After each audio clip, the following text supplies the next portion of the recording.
Hi hello नमस्कार, स्वागत है आप सबका इस कहानी के सेकेंड लास्ट पार्ट यानी कि पार्ट थर्ड में।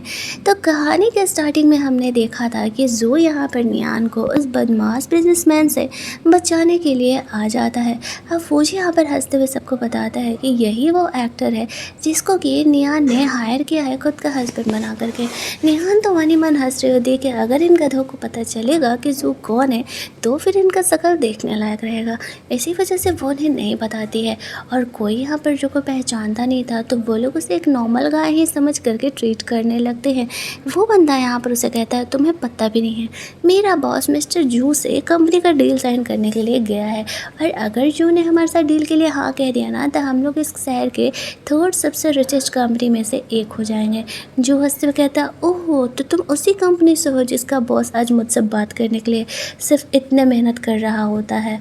लगता है तुम्हें सबक सिखाना पड़ेगा। लेकिन सब यहाँ पर काफ़ी ज़्यादा हीजो को लाइटली ले रहे होते हैं कि वो भला इतना रिच कैसे हो सकता है। जो उन्हें वॉर्न करता है देखो मैं तुम्हें एक लास्ट मौका दे रहा हूँ, या तो घुटने के बल हो करके तुम नियान से माफ़ी मांगो। अगर नियान ने तुम्हें माफ़ी दे दिया तो फिर मैं तुम्हारे बॉस के साथ डील साइन करने के लिए तैयार हूँ, और अगर ऐसा नहीं हुआ तो तुम्हारी नौकरी तो जाएगी ही, साथ ही में तुम्हारे बॉस के साथ वो डील भी जाने वाली है। लेकिन वो लोग सुनने के लिए तैयार नहीं थे। उसका सेक्रेटरी आकर के कुछ इस तरीके से इस बदमाश बिजनेसमैन को सबक सिखाता है। उसकी हिम्मत कुछ ज़्यादा ही बढ़ गई थी नियान को टच करने की। फौजी बीच में आता है और कहता है कि खुद को कहीं कहानी का हीरो समझ रहे हो जो आकर के इस तरीके से बिहेव कर रहे हो। जो कहता है वो क्या है ना कि एक्चुअल में मैं हीरो हूँ, इसलिए ऐसा बिहेव कर रहा हूँ और अभी तुम लोगों को पता नहीं है कि मैं कौन हूँ।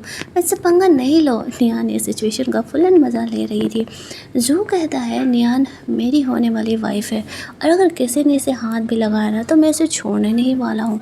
अभी ये लोग इन्हीं सब बकवास टॉपिक्स पर लड़ाई कर ही रहे होते हैं कि तभी वहाँ पर वो बंदा आ जाता है जो कि जू के साथ डील साइन करने के लिए आया हुआ था, और वो उसके साथ ही यहाँ इस होटल में भी आया हुआ है। अपने बॉस को देखते ही उसका मैनेजर से कहने लगता है कि देखो ये तुम्हारी कंपनी के एम्प्लॉय को बुली कर रहा है। अब जू के सामने वो बंदा खुद ही गिड़गिड़ाने लगता है और कहता है कि ये गधा है, इसे पता नहीं है कि आप कौन हो। देखो आप इसकी वजह से हमारा डील कैंसिल मत करना, ये डील हमारे लिए बहुत ही इम्पोर्टेंट है। अब यहाँ पर इन्हें पता चलता है कि एक्चुअल में जू कौन है। ये इतना ज़्यादा वाला रिच है।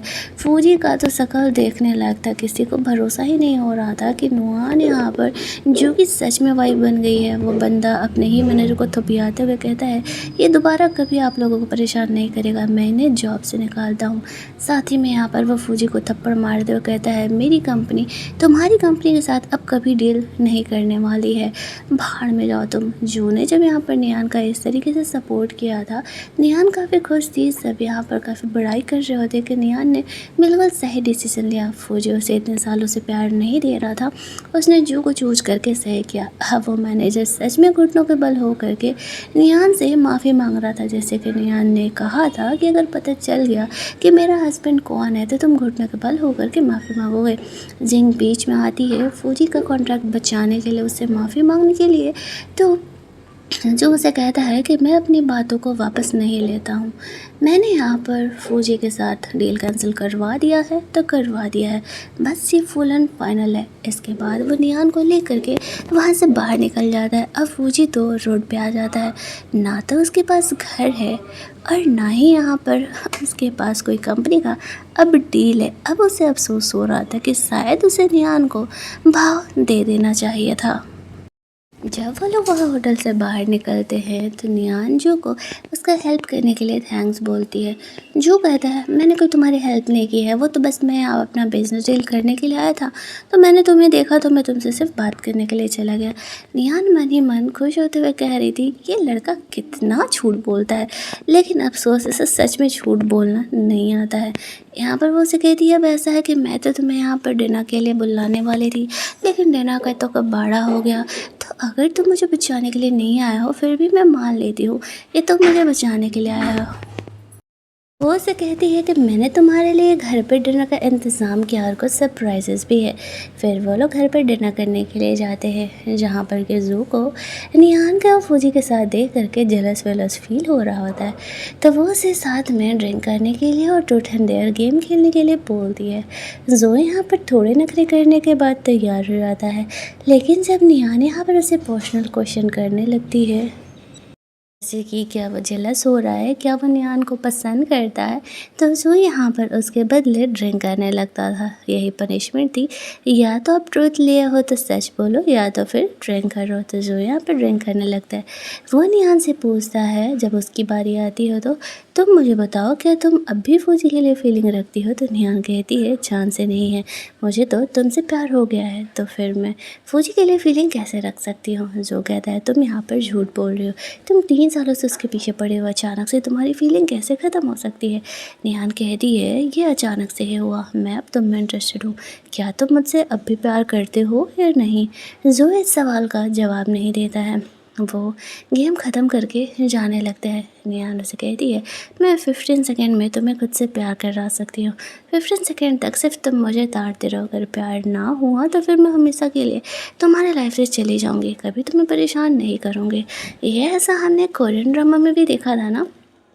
यहाँ पर जो इस बेड के लिए तैयार हो जाता है, 15 सेकेंड का टाइमर लगा करके जो नियान को देख रहा होता है। नियान काफ़ी फुद्दू फुद्दू सी हरकतें कर रही होती है, बट लास्ट तक भी जब जो पर कुछ असर नहीं हो रहा था, तो फिर नियान उसे आगे बढ़ के किस कर लेती है, लेकिन जो अभी सख्त लौंडा बन के वहीं खड़े रहता। तो नियान कहती है लगता है तुम्हें मुझसे प्यार शायद सच में नहीं है, और वो वहाँ से जाने लगती है अपना फ़ोन लेकर के, लेकिन जो उसे रोकता है और वो आगे बढ़ के नियान को किस कर लेता है।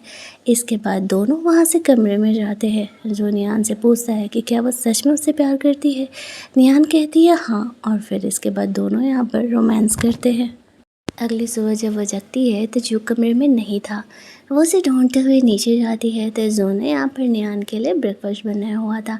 अब नियान यहाँ पर जो का इतना प्यार देख करके तो खुशी हो रही होती है।